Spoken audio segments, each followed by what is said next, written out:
రాజధాని అమరావతి విషయంలో కీలక పరిణామాలు జరగబోతున్నాయా? సిఆర్డీఏ సమావేశంలో ప్రభుత్వం తీసుకున్న కీలక నిర్ణయాలేంటి? ఏ అంశాలకు సిఆర్డీఏ ఆమోదం తెలిపింది?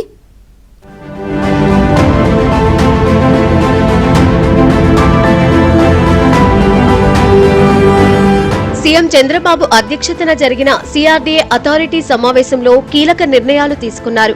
రెండవ విడత భూ సమీకరణ కోసం 20,494 ఎకరాలు ఇచ్చేందుకు రైతులు ఆమోదం తెలపగా సిఆర్డీఏ ఇందుకు గ్రీన్ సిగ్నల్ ఇచ్చింది.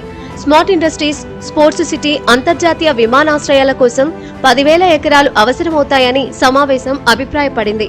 భూసేకరణ వలన రైతులు నష్టపోతారని, భూ సమీకరణ కావాలని వారు కోరుతున్నట్లు అథారిటీ దృష్టికి వచ్చింది. దీంతో రెండవ దశ ల్యాండ్ పూలింగ్ కు అంగీకరించింది. అయితే 10,000 ఎకరాలు ప్రొక్యూర్ చేయాలంటే ఫస్ట్ ల్యాండ్ అక్విజిషన్ అనుకున్నాం. ల్యాండ్ అక్విజిషన్ అయితే రైతులు నష్టపోతారని ప్రజాప్రతినిధులు చెప్పడం, ల్యాండ్ పూలింగ్ అయితే విల్లింగ్ అంటే ల్యాండ్ పూలింగ్ యాక్చువల్గా చేయమని అధికారులకు చెప్పాము. దాని మీద లాస్ట్ క్యాబినెట్లో దానికి సంబంధించిన రూల్స్ అండ్ రెగ్యులేషన్స్ అని నోటిఫై చేశారు, పాత రూల్సే. అయితే ఈ అథారిటీ మీటింగ్లో యాక్చువల్గా ల్యాండ్ పూలింగ్కి ఏదైతే గ్రామ కమిటీలు మీటింగ్ జరిపారో వాటిలో ఒక 7 గ్రామాలు ల్యాండ్ పూలింగ్ మమ్మల్ని ఈరోజు అథారిటీ సిఆర్డీఏకి యాక్చువల్గా యాక్సెప్టెన్స్ ఇచ్చింది. అది సుమారుగా 20,494. అంటే అన్నీ ఒకేసారి కాకుండా 1 by 1 చేస్తామని యాక్చువల్గా అధికారులు చెప్పారు. రాజధాని నిర్మాణానికి అవసరమైన ఇసుక కృష్ణానదిలో తవ్వుకునే విధంగా సిఆర్డీఏకు అథారిటీ అనుమతులిచ్చింది.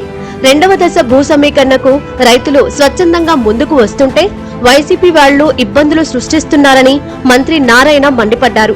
వచ్చే 3 ఏళ్లలో అనుకున్నట్లే అమరావతి నిర్మాణం పూర్తవుతుందని స్పష్టం చేశారు. శాండ్ టెండర్ పిలిచినప్పుడు శాండ్ యొక్క వాల్యూ 130 రూపీస్ ఉండింది. అయితే ఆ తర్వాత పెంచారు. ఆ పెంచిన దాని ప్రకారం అయితే కాంట్రాక్టర్లకి అడిషనల్గా ఇవ్వాలా. అందుకని యాక్చువల్గా ఏంటంటే సిఆర్డీఏ ఇక్కడ కృష్ణా రివర్లో ఎక్కడైతే సిఆర్డీఏ ఒక క్యాపిటల్ సిటీ ఉందో ఆ పక్కన బ్రిడ్జింగ్ చేసేటట్టుగా వాళ్ళు ఆక్షన్ చేసేదానికి యాక్చువల్గా పర్మిషన్ ఇవ్వడం జరిగింది.